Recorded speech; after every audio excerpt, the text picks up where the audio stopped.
Hi, everyone. Welcome to week 10 of Strategic Planning and Leadership. This week we're making a bit of a transition in the course, moving a little bit away from the process of strategy and strategic planning, and starting to talk a little bit more about leadership and the execution of strategy, the execution of change within organizations. So, what's on the docket this week? We've got a relatively short article written by Jim Collins. It's called Good to Great. It's basically a synopsis of his book, Good to Great. And then we do have an assignment coming up at the end of this week. That is your guiding policy draft that will be due on Sunday before midnight. So let me know if you have any questions about that as the week goes on. So over the next couple of weeks, we're going to be reading a lot of Jim Collins. And as we start talking about leadership, I think this is a really good place to start. The Good to Great book by Collins is typically considered one of the most influential business leadership books that's out there. I'm not asking you to read the entire book, although I do recommend that if you get an opportunity. But I did want you to have some foundation from that book before we jumped into next week's reading, which is also by Collins, and that's really applying some of the leadership principles and concepts that he talked about in Good to Great to the social sectors, to nonprofit and government work. And so, again, wanted to make sure that you had a little bit of a foundation. One of the interesting things that he'll talk about is, and we hear this a lot, I've even heard some of you in some of the online discussions talking about the difference between the business and the private sector and the public sector. And the difference in terms of motives and those sorts of things.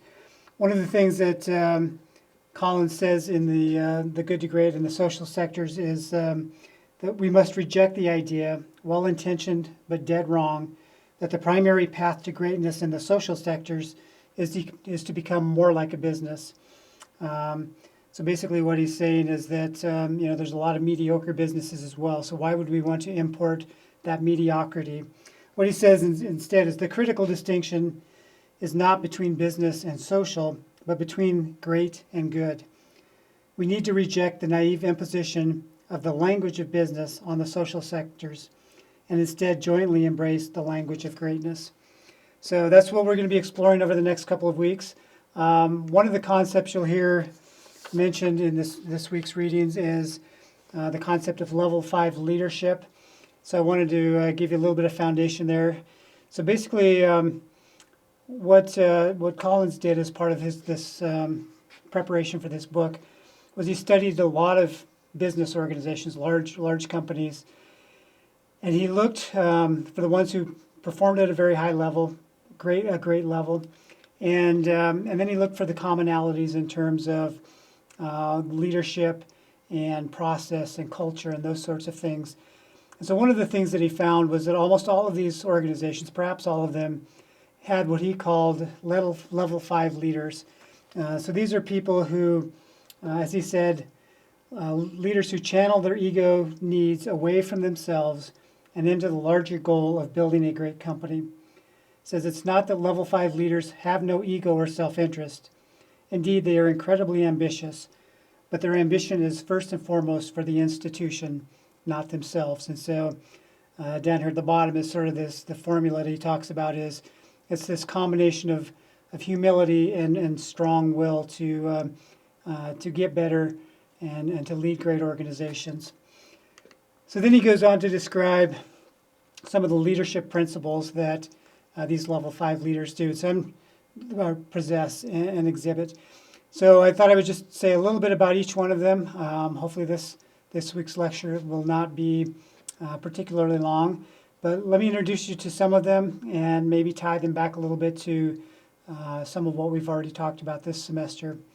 So one of those is one of the first principles he talks about is first who, then what. And I think President Bodnar talked about this a little bit in the interview that I did with him that you watched earlier. But it's really important, he says, to worry about getting the right people on the bus, as he says, getting the right people in the right seats on the bus, and then worry about what your strategy is and where you're going with the organization. And I think this really relates well to the concept that I've been sharing throughout the semester around adaptive strategy. As Colin says, you can't really predict what's going to happen, at least not very far out into the future. And so it's the really important thing to do is to have people on your in your organization who are able to adapt and who are able to thrive in that within that uncertainty. And so again, big concept to think about. First two, then what? That's probably easier to achieve in the private sector than it is the public sector, but it's something that we'll explore a little bit more next week as Collins applies these to public and nonprofit organizations. The second one that he talks about is confronting the brutal facts.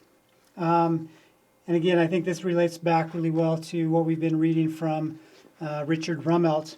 One of Rummelt's hallmarks of bad strategy is a failure to face the challenge. And he talks about confronting the brutal facts is a vital part of the diagnosis exercise. And so, again, so you start to see some commonalities of what really effective organizations do, that they don't hide the things that are really difficult to deal with. They don't avoid the difficulties. They confront those head on. With the final four concepts here, I'm going to jump ahead a little bit and share a slide or two about each one of these. So the hedgehog concept, you'll hear or you'll read from Collins an analogy of leaders as foxes and leaders as hedgehogs. And you'll understand what that means a little bit more. But he talks about all great or all good to great leaders are hedgehogs.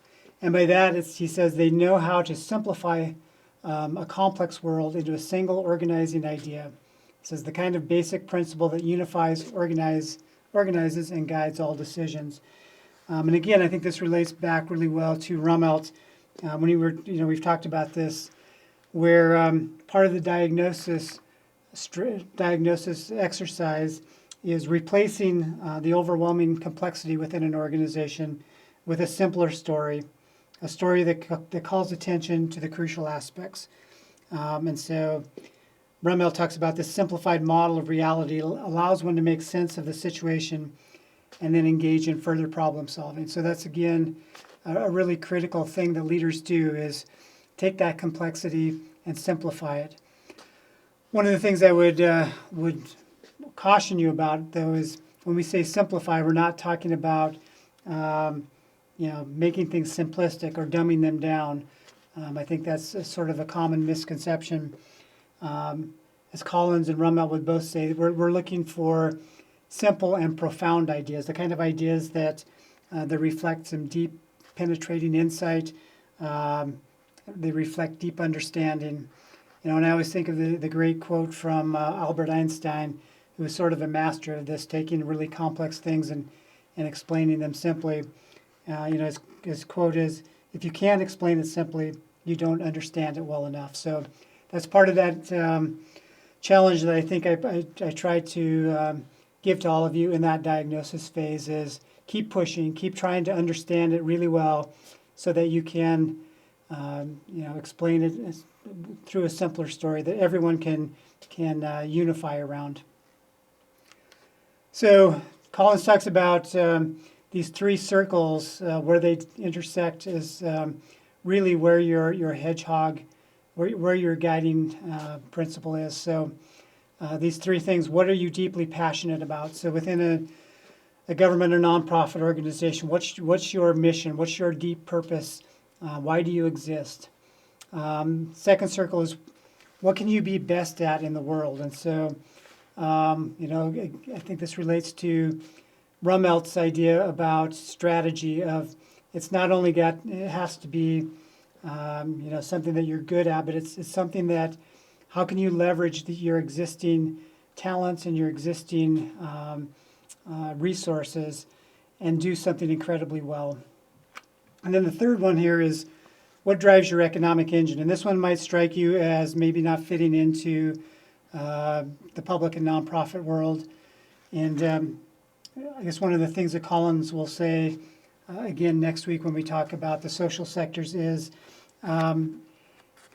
it's not, even though within the social sectors, making money is not the point. There's not that profit motive. You still have to have an economic engine to fulfill your mission. So what he says is the critical question becomes not how much money can you make, but instead, how can we develop a sustainable resource engine to deliver superior performance relative to our mission? So that's the hedgehog concept. Again, we'll read more about that this week and next week, and I'm sure we'll have a little discussion about that in Moodle. He talks about the flywheel effect. So what is that all about? So I think really what this is about is building a strong organizational culture, strong organizational habits. He talks about you don't, with change in an organization, you don't get people to just embrace a new change strategy with some big program. Instead, what he says is you begin by turning the flywheel gradually and consistently to build evidence that the plan you have makes sense and will deliver results. And I guess one of the best analogies I can think of that you might relate to is running a marathon. If you decide that that is your goal, is to complete a marathon, you don't just make that goal and then go out and run a marathon. You obviously have to create a plan, and you have to be very disciplined about day by day, week by week, following the plan, modifying it as you need to going along, but you just have to build week by week until you reach a point where you can accomplish that goal. But it doesn't happen without that sort of day by day habit of doing the work necessary. And that leads right into what another one of the hallmarks of great organizations is that they have a culture of discipline. And I love this quote, and I've been talking about it a little bit in terms of sort of the organizational culture and organizational structure. And he talks about if you have disciplined people, again, going back to getting the right people on the bus, if you have disciplined people, you don't need hierarchy, you don't need, when you have disciplined thought, he says you don't need bureaucracy. And when you have that disciplined action, that flywheel effect going, you don't need excessive controls. And so, I relate this back to one of the readings that I did in my MPA program, In Search of Excellence by Tom Peters and Robert Waterman. And it was they did a very similar sort of a study of excellent organizations. And one of the findings that they had is that all of the really high functioning organizations exhibited what they called simultaneous loose type properties. And I've always just loved that phrase. And basically what they mean by that is these organizations exhibit a coexistence of firm central control and maximum individual autonomy. So really people have the autonomy to do the work the way they know that it needs to be done, but yet there's alignment across the organization. And there's alignment based on shared values, a deep understanding about sort of the core purpose and the big goals that the organization is trying to attain. And then finally, the last one that Collins talks about is technology accelerators. And I've talked a lot about technology in this class. It is the one thing that's really forcing all organizations to adapt and to change more rapidly.